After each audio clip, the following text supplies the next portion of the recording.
Madame, Monsieur, bonsoir. Loi immigration en France, au menu de questions d'actu ce soir. Le Conseil constitutionnel français a rendu jeudi dernier sa décision sur la loi polémique, tant elle comptait d'amendements sur la résidence, tout comme la citoyenneté en France. Les 9 sages ont ainsi rejeté complètement ou partiellement un tiers du texte, estimant que les 35 dispositions étaient contraires à la Constitution française et aux valeurs de la République. Ce sont 35 mesures parmi les 45 qui étaient déjà décriées et contestées par les députés de gauche notamment. Le texte final conserve toutefois la structure initiale qui était souhaitée par le gouvernement via le ministre de l'Intérieur, Gérald Darmanin, à savoir la simplification des procédures pour expulser les étrangers délinquants. À ce propos, notez qu'en 2023, le nombre d'expulsions en France a grimpé de 10%, tandis que les opérations de naturalisation ont, elles, reculé de 22%. Concernant nos 46 000 ou un peu plus de 46 000 étudiants d'origine marocaine en France, ils sont épargnés par la clause de caution retour, une mesure rejetée donc par le Conseil des sages, mais il faut se l'avouer, cette motion défie toutes les règles de présomption de bonne foi. Pour le débat ce soir, nous aurons avec nous un étudiant marocain en France. Nous discuterons également du fond des principales mesures qui ont été censurées par le Conseil constitutionnel. Et enfin, nous aborderons la question principale, ou la question de fond. Comment en France et ailleurs en Europe, l'extrême droite se nourrit des sentiments anti-immigration. Pour le débat, et avec moi sur le plateau, le sociologue et doyen de l'Institut d'études politiques à l'Université internationale de Rabat, professeur Mehdi Ailiwa, bonsoir. Bonsoir, merci pour l'invitation. Merci à vous de répondre à nos questions. Avec nous, et nous allons bien sûr parler de droit, une professeure de droit à la Faculté des sciences juridiques, économiques et sociales de Casablanca, professeure Leïla Fathi. Bonsoir et bienvenue à vous également. Bonsoir, merci. Merci. Et donc, je vous parlais de cet étudiant marocain qui se joint à nous depuis Lille, au nord de la France, Naïl Ben Abdillah. Bonsoir. Bonsoir Madame Yassine, merci de l'invitation. Merci de l'accepter. Donc vous êtes étudiant à l'Académie ESJ de Lille et donc vous êtes un journaliste en herbe et nous avons besoin justement de votre reporting ce soir dans cette émission après cette décision du Conseil constitutionnel, mais de manière beaucoup plus globale, de cette loi immigration et comment elle est perçue non seulement par les étudiants marocains, mais de manière générale par les étrangers qui sont installés en France pour les études ou autres. En tout cas, comme le veut la tradition, souvent dans cette émission, nous commençons par de la pédagogie. Nous avons avec nous 2 académiciens sur le plateau. Donc ce texte a été largement censuré par le Conseil constitutionnel. D'abord, qu'est-ce que le Conseil constitutionnel? Professeur Fathi, quel est le rôle de cet organe dans la promulgation de lois en France? Alors, le Conseil constitutionnel, c'est une institution centrale à la République, à toute République, et en particulier pour la République française, parce qu'il se situe comme, il joue le rôle de gardien de la conformité des lois face à la Constitution. Donc, son rôle, c'est de venir, dès lors qu'il y a des débats entre le Parlement et l'exécutif, de faire en sorte que les lois préservent ce socle constitutionnel et ne sortent pas, justement, de toutes les valeurs et principes qui font la République française. Très bien. Et quand on, quand on voit un peu le processus de cette loi immigration, donc elle est passée par l'Assemblée nationale avant de passer au Sénat et ensuite par le Conseil constitutionnel. Alors, un petit point de correction ici. Justement, le gouvernement a voulu outrepasser tout débat au niveau de l'Assemblée nationale et il est parti directement au niveau du Sénat. Enfin, il y a eu l'institution d'une commission mixte paritaire qui est un certain nombre de députés associés à un certain nombre de sénateurs qui vont donc s'associer et discuter ensemble en comité restreint cette loi. Donc ça a permis de faire sortir la loi du débat public et de l'insérer dans une forme de concertation. Et d'ailleurs, il y a eu beaucoup de controverses à ce moment-là parce qu'il y avait des soupçons à ce que le ministre de l'Intérieur ait justement fait des appels téléphoniques dans le cadre de la négociation dans la commission mixte paritaire. Quand on entend un Jordan Bardella qui commente qu'il souhaiterait que le Conseil constitutionnel se charge de s'assurer du bon fonctionnement de l'État, de ne pas faire de politique. Fin de citation. Alors justement, c'est pour ça que je vous ai interpellé aussi sur le rôle, peut-être qu'il faudra le rappeler aussi. Alors, par rapport à la décision qui a été prise, le Conseil constitutionnel a vraiment joué son rôle. Il a fait une analyse juridique de la loi. D'ailleurs, toutes les dispositions n'ont pas été écartées pour les mêmes raisons. Donc on va en discuter très certainement. Il y a à peu près une trentaine de dispositions. Certaines ont été écartées pour des raisons de fond, d'autres pour des raisons de forme. Donc le Conseil constitutionnel s'est très bien gardé à ne pas prendre position sur des questions relatives à la gestion de la migration. Donc là, Jordan Bardella, en fait, il fait de la rhétorique politique. Il n'est pas le seul. Il y a tout un pan des acteurs de l'extrême droite, ou en tout cas, on ne sait plus à quoi ça ressemble aujourd'hui, mais bref, de ce nuage qu'il y a au bout du spectrum de droite, qui aujourd'hui sont en train d'essayer de capitaliser un maximum sur la décision du Conseil constitutionnel, en essayant de fanfaronner et de dire que finalement, ça a été une victoire politique pour eux, la démocratie a été prise en otage. Enfin, ça part vraiment dans tous les sens. Oui, surtout qu'effectivement, le président du Rassemblement national était parmi ceux qui avaient applaudi cette loi immigration et s'était enorgueilli de cette avancée dans la lutte pour... et si je peux me permettre... Oui, pour l'immigration, ou en tout cas pour justement mieux gérer cette immigration en France. Alors, par rapport à ce qui s'est passé au sein de cette commission mixte paritaire, tout à l'heure, j'ai fait référence à des concertations en amont du débat qui ont eu lieu. En fait, à ce moment-là, il y a eu un vrai compromis politique entre, justement, les membres du Rassemblement national, les membres de la majorité présidentielle. Donc, aussi bien le camp du président que le camp du Rassemblement national savait très bien ce qu'il déposait devant le Conseil constitutionnel. Donc là, c'est feindre vraiment l'étonnement à dire que voilà, le Conseil constitutionnel n'avait pas à statuer sur cette disposition. Il savait très bien à l'avance que cette loi allait être analysée et revue par le Conseil constitutionnel. Très bien. Alors, est-ce que c'est plus de la politique finalement, Mehdi Aliwa ? Est-ce que c'est une première en France ? Ce n'est pas une première, mais avec le retentissement que ça, on peut dire que c'est une première. Oui, c'est de la politique, mais c'est de la très mauvaise politique, puisque le rôle d'un Parlement, en France ça s'appelle l'Assemblée nationale, même s'il y a 2 chambres au débat, c'est le Sénat, c'est justement de promulguer des lois dans le respect de la Constitution. Donc déjà, les parlementaires, qu'ils soient sénateurs ou qu'ils soient députés, n'ont pas fait leur travail. En tout cas, ceux qui ont défendu ce texte n'ont pas fait correctement leur travail. Et de notre côté, l'exécutif, puisqu'il y a une séparation entre le législatif et l'exécutif, n'a pas vraiment fait son travail. On a l'impression qu'on allait gérer une république ou une démocratie comme un CEO, un PDG d'une grande boîte. On fait une commission par-ci, on discute entre nous, on fait des compromis politiques. Ça n'a rien à voir. Bien sûr, il y a de la politique, il y a des compromis politiques, mais à un moment donné, il y a des textes de loi, il y a des socles qui permettent de vivre ensemble, qui permettent de pouvoir avoir un horizon, une orientation. Et si on y contrevient en votant n'importe comment, n'importe quel texte, en fait, on met tout le système en danger. Donc c'est pour ça d'ailleurs qu'on les appelle les sages, pour vérifier. Mais ce n'est pas la première fois que les sages retoquent des textes de loi. Le problème, c'est qu'en principe, ils sont un peu plus propres, ils arrivent un peu mieux formulés, et il y a déjà eu un travail en amont dans le débat politique et dans le débat technique, on va dire politico-juridique, qui fait qu'on n'en arrive pas à ce fiasco. C'est assez dangereux, à mon sens, d'en arriver là. Ce n'est pas un hasard que le Rassemblement national parle comme ça. C'est plus gênant pour la droite traditionnelle, appelée aujourd'hui les Républicains en France. Parce que les questions des lois d'exception, pour un parti qui a été fondé à l'époque par Jean-Marie Le Pen, qui ne connaissait que les lois d'exception pour avoir servi en Algérie et participé à tout un ensemble d'exactions, de tortures, etc. Et au début, une grande partie des électeurs du Front National étaient aussi les Français qu'on appelait les pieds noirs, qui sont partis d'Algérie. Alors ça a toujours été des fiefs. Dans le sud de la France, notamment à Marignane, à Toulon, des fiefs de l'ancêtre du Rassemblement national. Donc ils sont habitués avec les lois d'exception. Ils imaginent que parce qu'ils pensent avoir raison, qu'on peut l'imposer en dehors de tout cadre juridique. C'est une sorte de néopopulisme assez perturbant, parce que c'est totalement antidémocratique. Assez perturbant pour aussi brasser en dehors des frontières du Front National.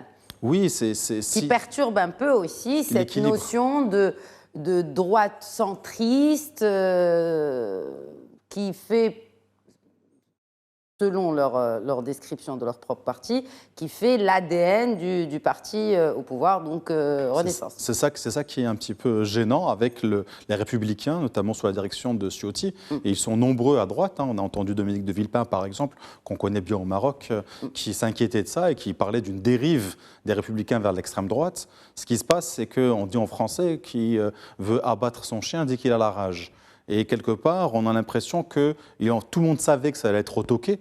Tout le monde savait que ça n'est pas passé ce texte. Et maintenant, on accuse des réseaux obscurs, on dit que la République est malade, que la démocratie ne fonctionne pas, que le peuple a parlé à travers la voix des députés, ce qui n'est pas exactement, c'est pas passé exactement comme ça, parce qu'on n'a pas eu de vrai débat. On n'a pas entendu suffisamment les scientifiques qui montraient que cette loi était basée sur des préjugés et non pas sur des faits. Enfin bref, il n'y a pas eu un vrai travail. Et donc, on a voulu faire passer ça rapidement, techniquement, un peu trop rapidement, en sachant que ça allait être retoqué, de l'aveu même du président de l'Assemblée nationale, ce qui est quand même du perchoir, c'est quand même assez grave d'en arriver là. Je crois que c'est une première dans la Ve République que le président dit bon, on sait, et même le président de la République, il dit on espère.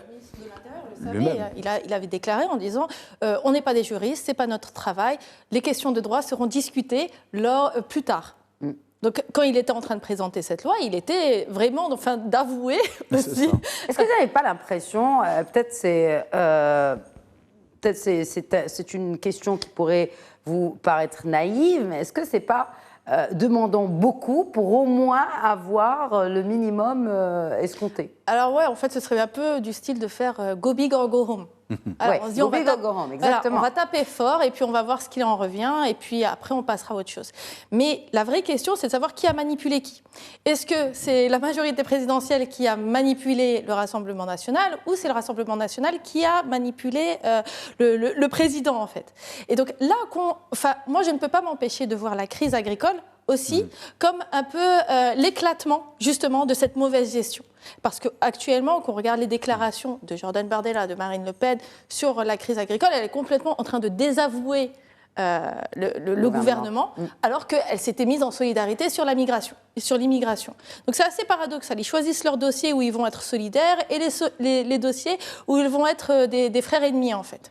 Et des adversaires, parce qu'il y a 2027 là, qui arrive. Donc on commence à préparer aussi ce rendez-vous électoral. Et donc là, on a le ton qui est déjà donné par rapport au ton électoral. Et il y a un deuxième point qui souligne ce paradoxe, c'est que Macron, au départ, il avait gagné toute sa légitimité politique comme étant un rempart à l'extrême droite. Sauf que là, maintenant, il s'associe à cette même extrême droite. Donc, il a ouvert la porte à cette banalisation qu'il dénonce lui-même et qu'il exploite lui-même. Et il leur a ouvert les portes et il y a le risque qu'il n'arrivera pas à la fermer avant qu'il ne soit trop tard. En tout cas, il l'a promulgué depuis New Delhi, depuis l'Inde, cette loi. Le président français, assez ironique, tout à fait. Ouais. Alors, je me tourne vers Naïl Ben Abdillah, donc vous êtes à Lille. Peut-être, est-ce que... On a lu un peu dans la presse que c'est le soulagement pour les étudiants marocains en France. Est-ce que pour vous, comme le disait tout à l'heure professeur Aliwa, vous vous attendiez à ce que cette loi ne passe pas ou vous aviez des craintes par rapport à cette loi immigration si elle passait en l'état? Alors, bien sûr qu'on a tous, les étudiants marocains, on a tous une crainte que cette loi passe, mais quelque part, on savait qu'il y avait une sorte de manipulation de l'exécutif pour faire passer les mesures initiales de leur projet. Mais il ne faut pas oublier que leurs mesures premières, les mesures initiales elles-mêmes, étaient assez graves pour les étrangers. Est-ce qu'il y a... Bon, bien sûr, rien ne va changer pour les Marocains et notamment les étudiants étrangers. Ils sont épargnés. Mais qu'est-ce que vous craignez, vous, en tant qu'étudiant, Naïl Ben Abdillah, de cette loi, si elle venait à être appliquée en l'état? Heureusement que le Conseil constitutionnel est passé par là, j'ai envie de dire. Ben oui. Mais déjà,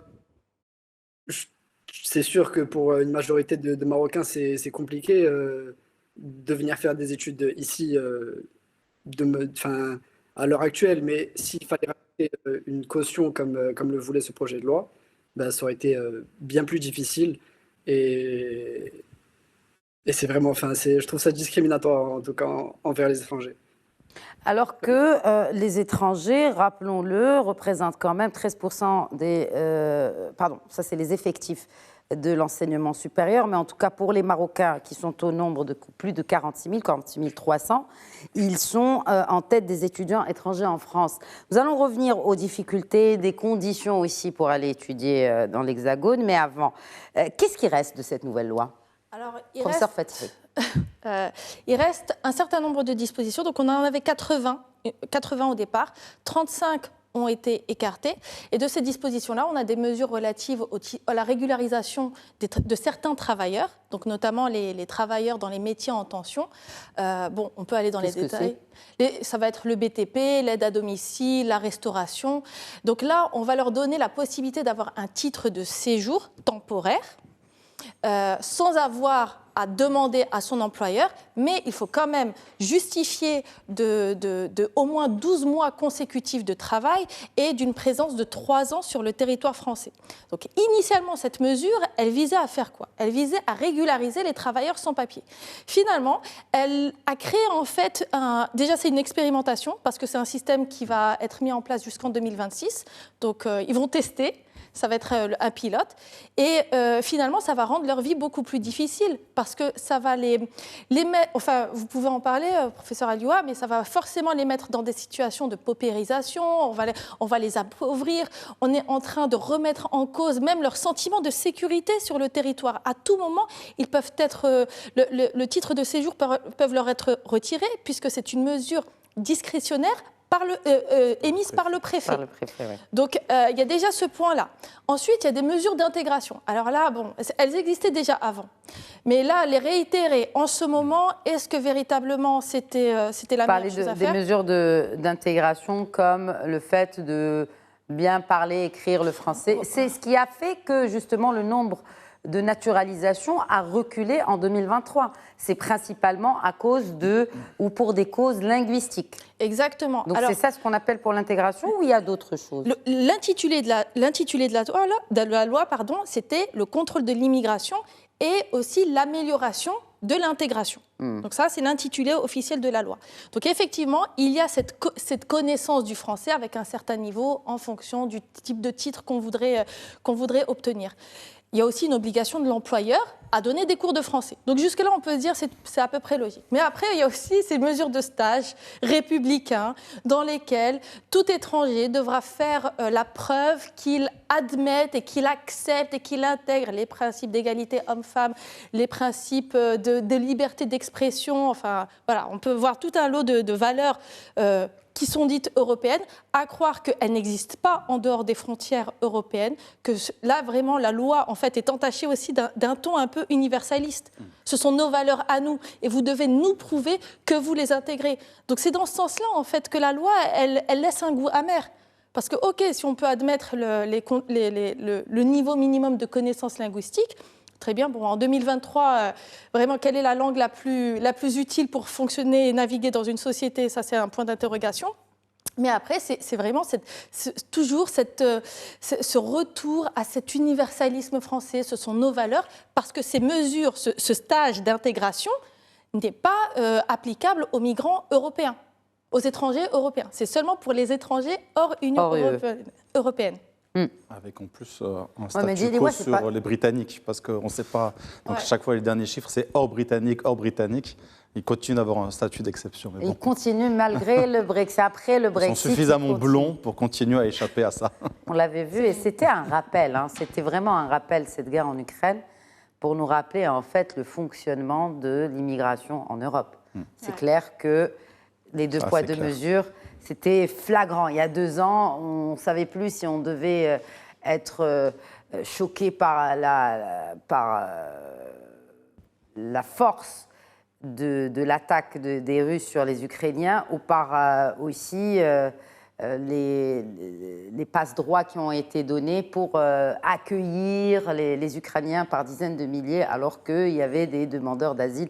D'ailleurs, même les demandes d'asile, on va en parler plus tard avec vous, professeur Alioua. Mais Je voudrais juste peut-être vous faire réagir par rapport à cette question-là. Est-ce que nous sommes aujourd'hui face à un phénomène qui n'est pas...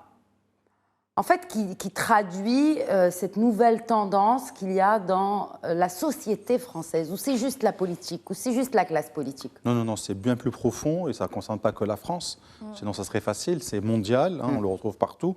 On le retrouve très fortement d'abord dans ce qu'on appelait, il n'y a pas si longtemps encore, les sociétés capitalistes industrielles ou les démocraties capitalistes industrielles, qui traduisent sur le terme d'Occident, donc Amérique du Nord, Europe de l'Ouest, Australie, Nouvelle-Zélande, pour aller un peu vite. Et ce qu'on retrouve, c'est une montée de ce qu'on appelle le néopopulisme, mais aussi le néo-souverainisme. Une nouvelle façon de concevoir le souverainisme. Et c'est des jeux qui sont un peu compliqués parce que dans les souverainistes classiques, par exemple en Europe, ils étaient anti-européens. Là, on voit bien que ceux qui viennent de ces partis anti-européens jouent comme avec l'Europe et réclament plus d'Europe tout en réclamant plus de nations. Donc on est dans un jeu politique qu'on n'a pas encore réussi à bien comprendre. Mais si on revient sur la France, c'est depuis au moins 1986 qu'on a en fait cette dérive législative sur la question migratoire. C'est-à-dire qu'il y a une sorte d'obsession, elle n'est pas que française, mais parlons de la France, il y a une obsession française sur la migration, l'idée qu'il y a trop d'immigrés, qu'ils posent trop de problèmes et qu'ils ne s'intégreront jamais et qui prennent le travail des Français, qui prennent les aides sociales et qui veulent changer, on va dire, le socle des valeurs ou même, on va dire, ethnico-raciale de la France. Cette peur, certains appellent ça cette panique morale, elle est là depuis les années 80 et ça a été porté par un parti très fort, le Front National, et qui n'a cessé non seulement de gagner en voix, mais aussi de porter sur la scène publique ces débats et d'être repris de plus en plus fort, et ça s'est accéléré ces 15-20 dernières années, ce qui fait que même au niveau du Parlement français, on a à peu près tous les 18 mois, tous les 24 mois, une nouvelle loi, un nouveau projet de loi ou amendement de loi. Ça veut dire qu'en fait, les représentants de la nation française votent des choses sur la migration tous les 2 ans. Ça, depuis 1986. Et donc, c'est que pour un juriste, enfin moi je ne suis pas juriste, je suis sociologue, grâce à Dieu, j'ai envie de dire pardon, mais c'est pour ma collègue, mais c'est un peu compliqué parce que même si on était un haut fonctionnaire de l'État, même pour les préfets, en fait ça change tout le temps. À tel point qu'il y a du n'importe quoi. On parlait par exemple de la question de la langue. Il y a des personnes européennes qui, pour demander la nationalité, ne sont pas exemples, là, cette fois-ci, pour être naturalisées. Et il y a des Belges francophones, dont le français est la langue maternelle, qui ont échoué à l'examen et qui ne sont pas devenus français à cause qu'ils ne maîtrisaient pas suffisamment alors qu'ils parlent aussi bien français, et peut-être même mieux que la moitié des Français. Donc on est vraiment dans un délire qui est commun à l'Europe et on l'a vu aussi avec Trump aux États-Unis, de l'idée que le monde s'ouvrant, la migration en bougeant et que l'Occident n'est plus aujourd'hui la centralité du monde et la puissance qu'il a pu être et qu'il y a d'autres formes de puissance, le Sud global ou les BRICS si vous voulez, et que démographiquement, ce sont aussi les moins nombreux. Il y a bien plus de Chinois que d'Européens et Nord-Américains compris. Il y a cette peur de perdre en fait sa place et les victimes expiatoires de ce nouveau monde, de ce nouvel ordre mondial, ce sont les migrants ou ceux qu'on désigne comme migrants. C'est les victimes aussi, Neil Ben Abdillah, vous êtes étudiant en médias, c'est aussi les victimes des médias, parce qu'à force de ressasser des termes qu'on ne connaissait pas il y a 1 ou 2 ans, comme le grand remplacement, comme des termes de démographie, qui sont liés à la démographie. En tout cas, bref, tous ces termes-là font que, et tout ce matraquage médiatique fait que les choses sont en train de vraiment prendre un tournant assez rapide qu'on ne l'a pas vu avant. Est-ce que vous pouvez peut-être développer un peu cela selon votre perspective d'abord en tant qu'étudiant au journalisme, mais aussi en tant que Marocain qui vit en France depuis quelques années maintenant?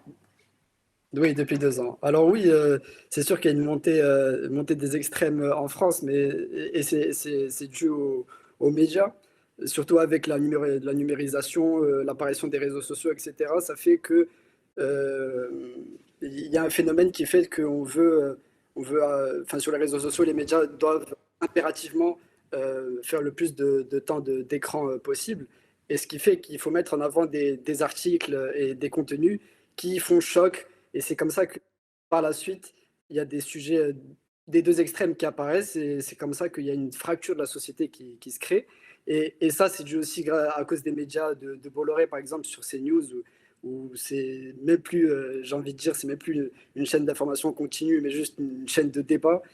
C'est une chaîne d'opinion, il n'y a pas de mal. Il y a des chaînes d'opinion aux États-Unis aussi. Quand on prend un Fox News ou que sais-je, une autre chaîne, CNBC peut-être, ce sont des chaînes d'opinion, mais qui, in fine, effectivement, elles créent le débat, mais pourvu que le débat soit, j'ai envie de dire, équilibré. Oui, c'est ça, exactement. Il n'y a pas assez de pluralisme politique dans certains médias. Et c'est ça qui crée cette fracture et qui fait que il y a les deux extrêmes qui montent, quoi. Et surtout l'extrême droite. Nail Ben Abdillah, est-ce que ceci ne vous fait pas peur? Est-ce que vous n'êtes pas en train de vous poser la question, ai-je fait le bon choix d'aller faire des études de journalisme en France? Ça, c'est sûr que je me pose la question.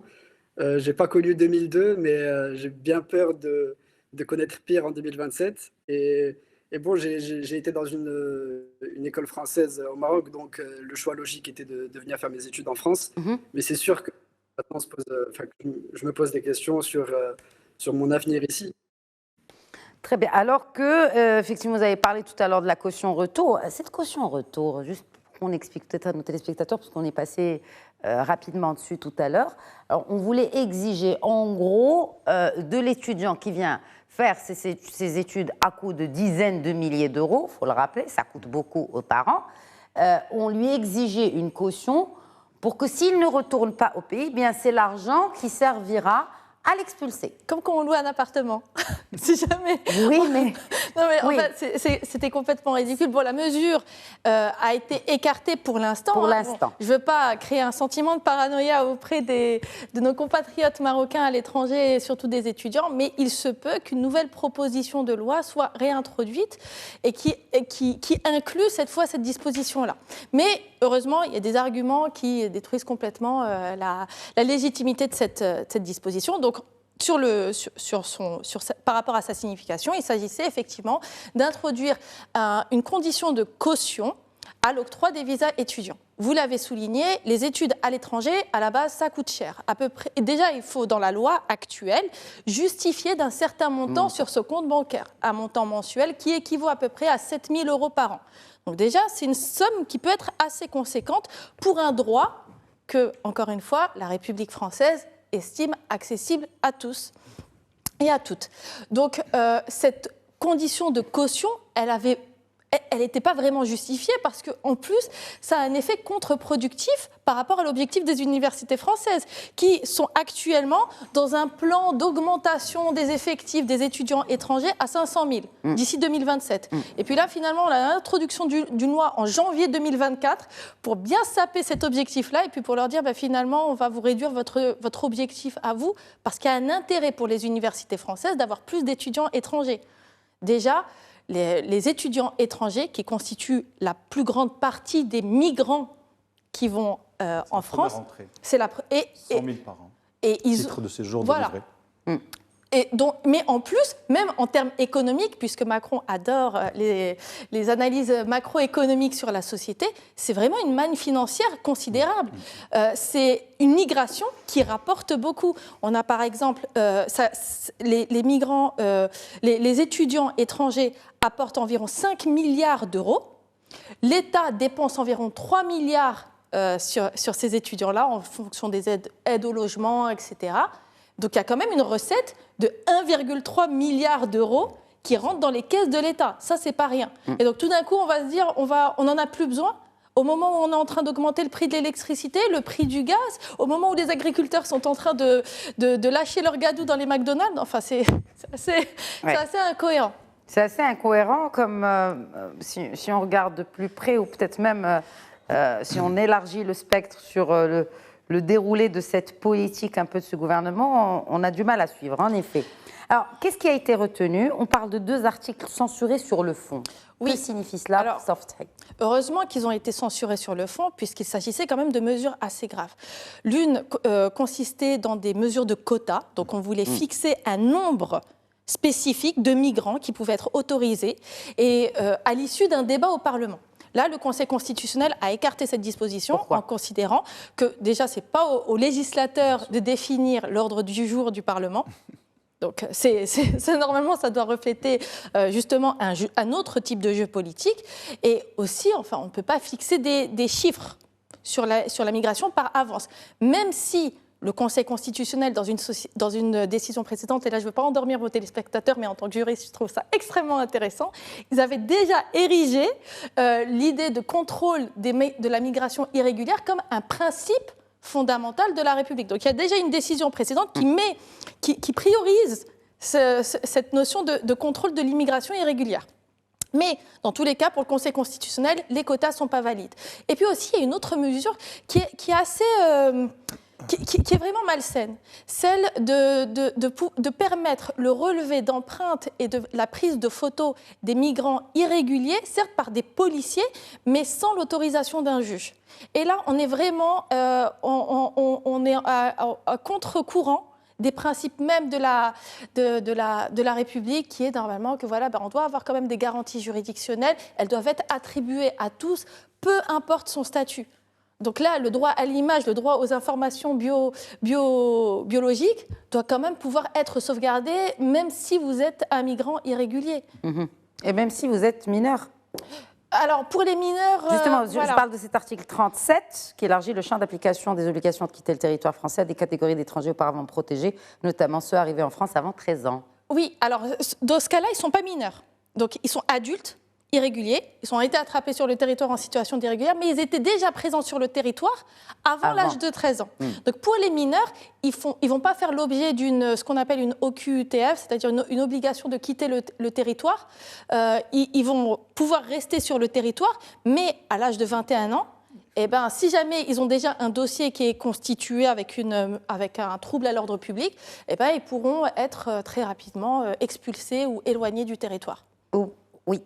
Alors, par rapport à l'aide sociale et à l'aide, justement, est-ce qu'on se dirige vraiment, même si certains de ces articles ont été partiellement censurés, peut-être que pas totalement écartés, peut-être qu'on y reviendra, on est en train de sérieusement envisager de revoir la politique sociale de la République française, professeur Aliwa.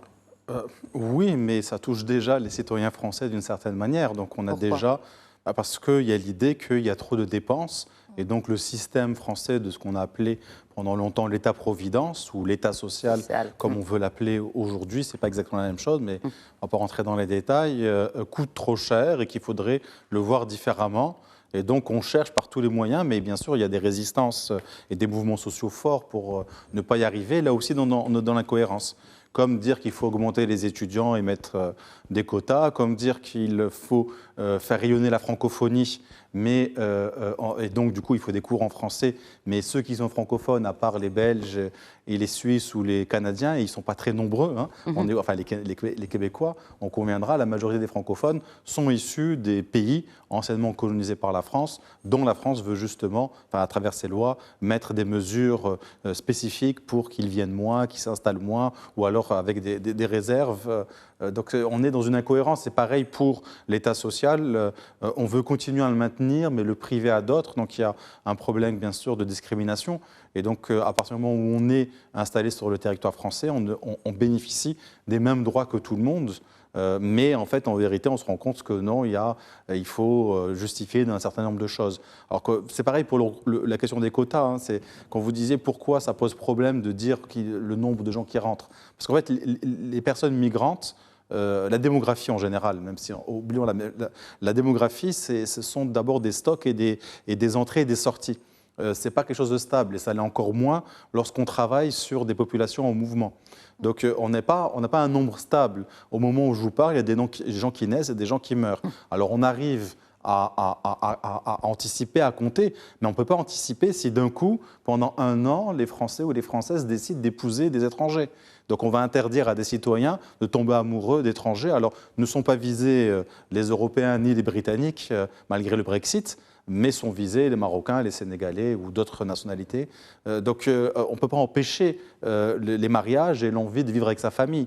On ne peut pas empêcher d'un coup une augmentation des naissances. Vous évoquez la question de regroupement familial ? Oui, par exemple, c'est un des éléments. Mais c'est l'un des articles qui n'a pas été quand même, qui a été aussi censuré, qui a été écarté par le Conseil constitutionnel. Oui, mais avec l'idée que ce n'est pas dans une loi sur l'immigration qu'on traite de ça, parce qu'il s'agit d'autres types de droits. Il y a d'autres prérogatives qui sont liées à la question de la famille, du droit de vivre avec sa famille, de la question aussi des droits des Français à vivre avec le membre de la famille, fût-il d'origine ou fût-il d'une autre nationalité. Donc c'est ça qui est en jeu. Ici, ce que j'essaie de dire, j'ai pris plusieurs exemples, c'est qu'il y a une incohérence entre une volonté d'avoir toujours un État social, mais on va essayer de le rendre au minimum. Et on se dit, tiens, les étrangers, c'est une bonne catégorie. Puis on se rend compte que ça ne peut pas fonctionner, c'est anticonstitutionnel. Puis on se dit, non, mais il faut que la France rayonne et les universités françaises se portent bien, puisque le nombre d'étudiants français a doublé, le nombre d'étudiants étrangers en France a doublé ces 15 dernières années. Donc on arrive à 100 000, hein. C'est un beau chiffre. Mais on va mettre d'un coup, on va dire, non, il faut à la fois des quotas et une caution d'entrée. Donc tout ça, c'est incohérent. On a l'impression qu'il n'y a pas de pilote dans l'avion. Et on veut faire. Alors, ça, c'est la pire des choses. C'est quand le pilote ne sait pas où il va et ensuite il veut faire avaliser son plan de vol foireux, excusez-moi du terme, par des scientifiques, on va dire ici des techniciens par la loi, en disant mais si on ne sait pas où on va, on peut mais on sait où on va. Si on fait la France, et d'ailleurs ce gouvernement Macron, très rangé, ni à gauche ni à droite, mais Europe.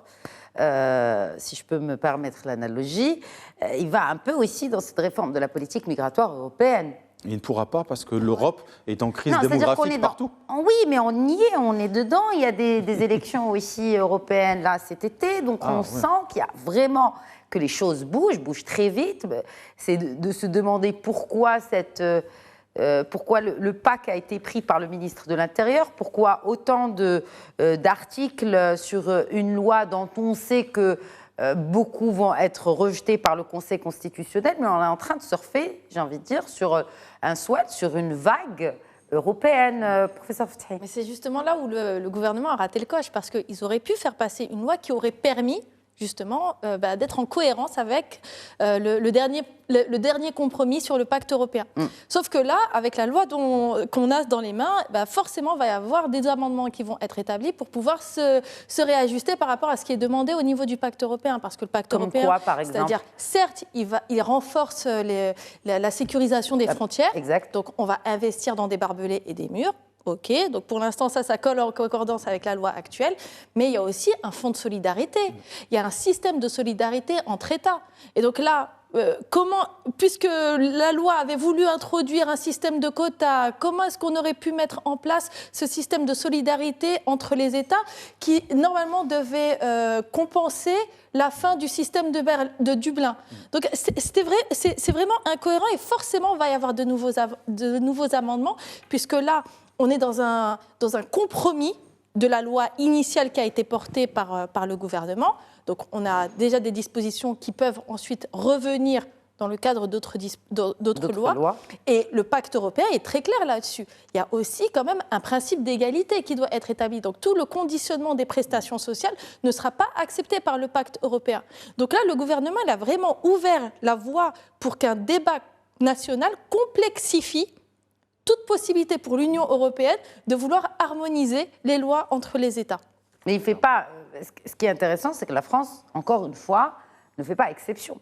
Il y a d'autres pays en Europe qui sont aussi dans le même mouvement, j'ai envie de dire, que la France. C'est pour ça que je disais, on se demande qui a manipulé qui. Parce que pour l'extrême droite, ils l'ont dit dans leur programme dès le départ, ils veulent sortir de l'Union européenne.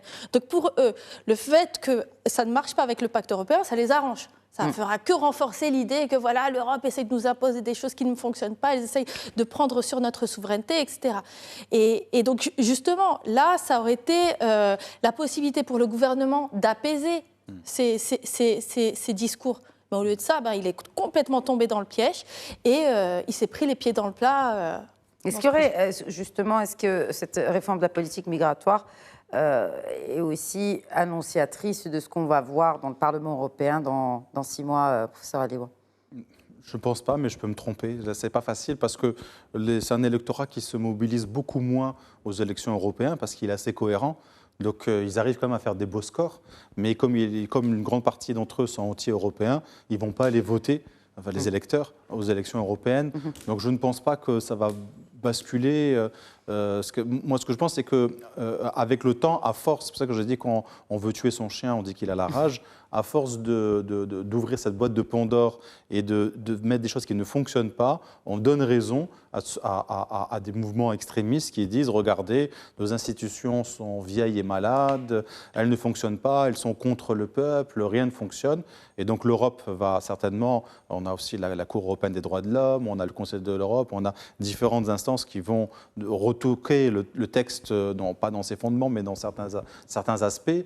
Et donc, non seulement le Conseil constitutionnel d'un côté, mais même au niveau européen, ça ne va pas. Et donc, tous ceux qui sont contre, en fait, la réelle démocratie et le réel partage des pouvoirs et le pluralisme vont dire « Regardez, ça ne fonctionne pas, le peuple est encore blâmé, n'est pas écouté, révoltons-nous ». Donc des gilets jaunes aux paysans d'aujourd'hui, même s'ils ont peut-être des raisons de mener ces mouvements sociaux, on a un fond comme ça néopopuliste très très inquiétant, notamment nous sur la rive sud méditerranéenne, où nous avons encore beaucoup de soucis de cohérence entre, par exemple au Maroc, entre la Constitution et le texte législatif. Une grande partie de nos articles sont aussi anticonstitutionnels. Donc on est en train de travailler pour tout arranger et on voit comment le Maroc est en train de s'améliorer. Et on a ceux qui étaient censés nous donner l'exemple auparavant, des démocraties un peu plus anciennes, qui sont en train de faire un peu n'importe quoi. Ce n'est pas très encourageant pour nos relations avec eux, pour nos compatriotes là-bas, et même pour nous qui vivons ici, parce qu'on a envie aussi de faire sortir le Maroc par le haut.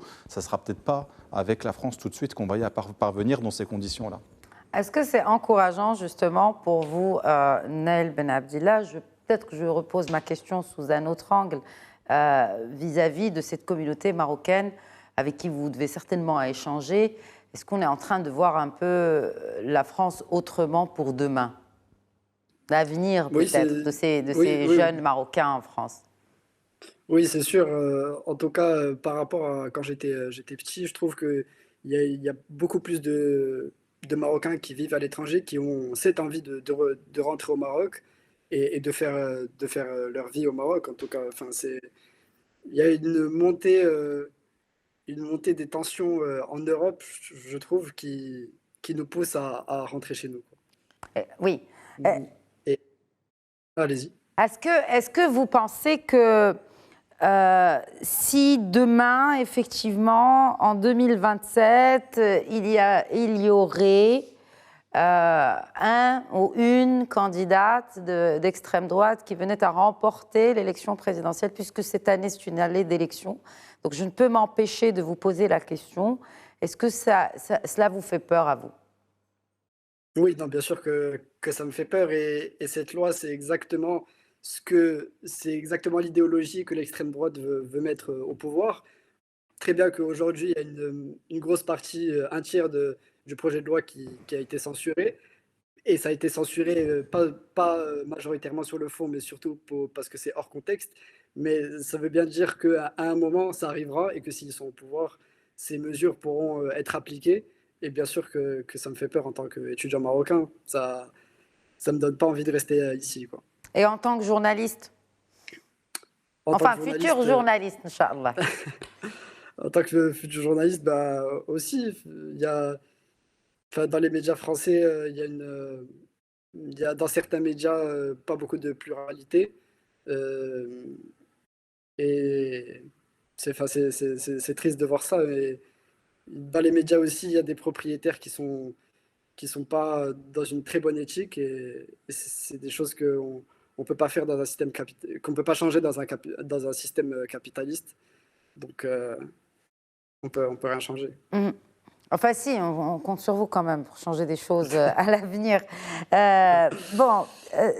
Professeur. On a de très bonnes universités, monsieur Abdillah, vous êtes le bienvenu. Si vous voulez revenir chez vous, on a maintenant un paysage, alhamdoulilah, au Maroc, de très bonnes universités. Inch'Allah. Alors, c'est surtout que, rappelons-le quand même, la communauté des Marocains, je n'ai pas envie de dire le quota, Mais la communauté des étudiants marocains est la plus importante en France.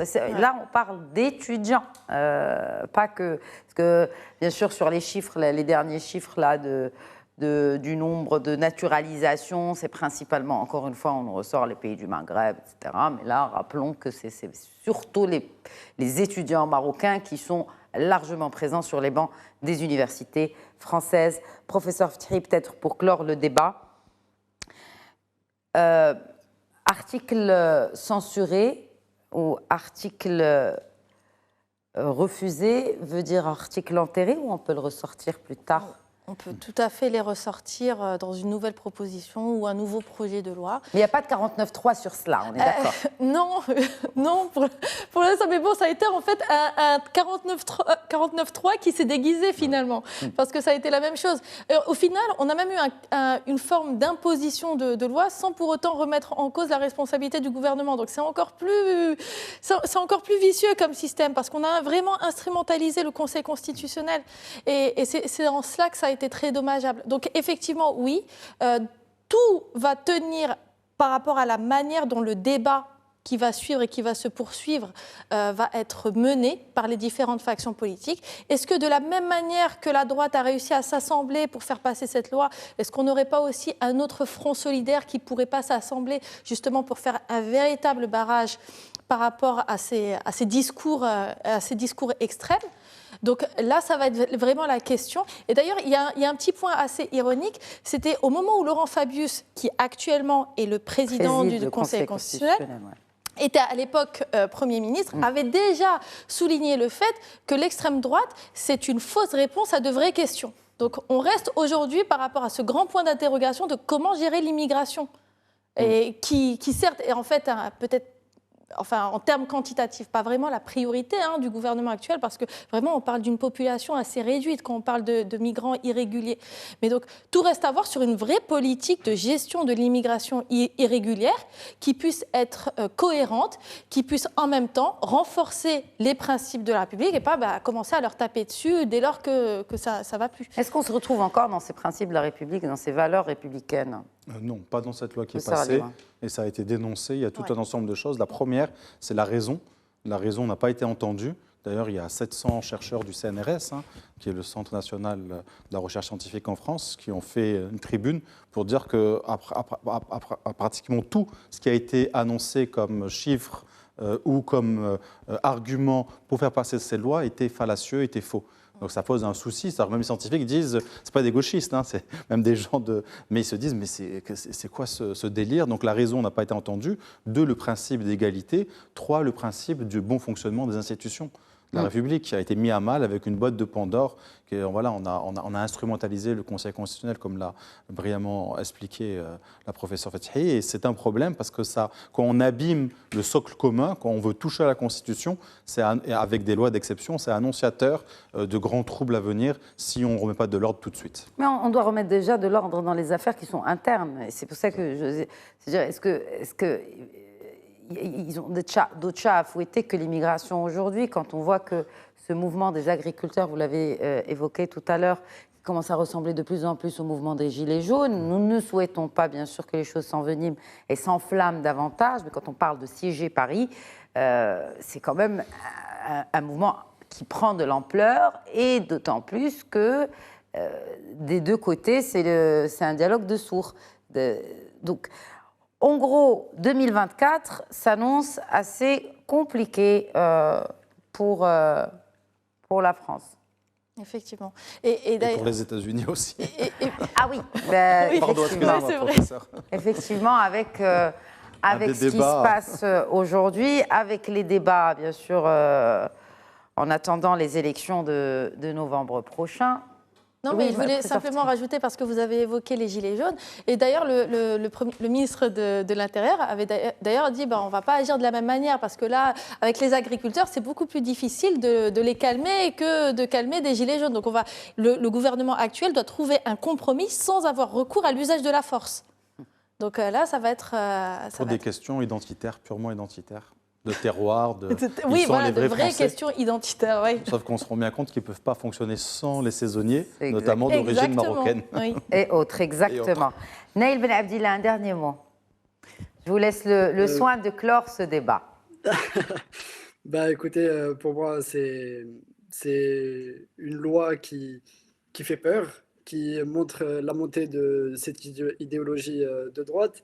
Alors, comme l'a dit le D'extrême droite. professeur, d'extrême droite, pardon. Comme l'a dit le professeur Fethi, c'est une manipulation de l'exécutif envers la droite et de la droite vers l'exécutif, parce que bah, quelque part, la droite savait que ça serait censuré. Et c'est juste pour montrer que cette idéologie, elle existe et qu'elle arrive dans les débats et que dans quelques années, peut-être, sera appliquée. Et c'est ça qui me fait peur, en tout cas. Merci Naël Ben Abdillah. Merci en tout cas d'avoir partagé avec nous votre ressenti. Vous qui êtes concerné par cette loi d'immigration, que pour l'instant, cette motion, notamment relative à la caution retour, est suspendue, écartée par le Conseil constitutionnel, je le rappelle. Donc, alhamdoulilah pour nos étudiants marocains, surtout pour les parents, parce que c'est eux qui y payent. Il n'y a rien à craindre dans ce sens pour le moment. Merci Naël Ben Abdillah. Merci beaucoup. Merci à vous. Merci, professeur Fethi. C'est un plaisir d'échanger avec vous. Merci à vous. Et à vous également, professeur Alioua. Toujours un plaisir renouvelé. Et merci à vous, chers téléspectateurs, pour votre fidélité à l'émission. Très bonne soirée à tous.